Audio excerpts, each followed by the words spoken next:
Oh, how I recall the jeers and the disbelief when Porsche came out with their first SUV, the Cayenne. No one's disbelieving anymore. It's now their best-selling car by 2x. You could argue it is the company. So what took them so long for the follow-up? This is the Porsche Macan. This is their compact crossover. Very loosely based on the Audi Q5 platform, but it doesn't share a lot of parts, just basic underpinning layout.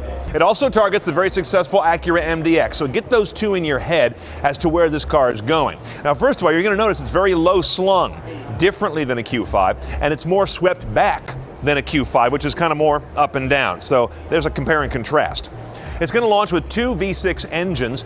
One is an S model car, the other one's going to be a turbo. There's no base vehicle to start. That may come later with a Turbo 4, the first one Porsche's done in eons.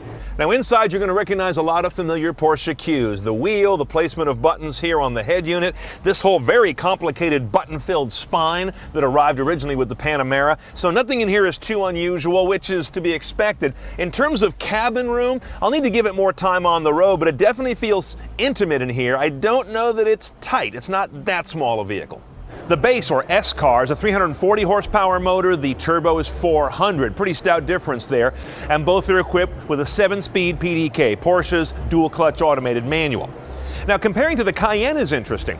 The Macan is about 6 inches or so shorter, quite a bit lower, 450 to 550 pounds lighter. So there's a real difference here. In case it's not printing in size here on our video, believe me, it's a much more compact package. Now, I'm not a big compact crossover fan personally, but this, to my eyes, the best looking one on the market. It's got a restrained look of performance, and the low slung lines really transform it compared to a lot of competition.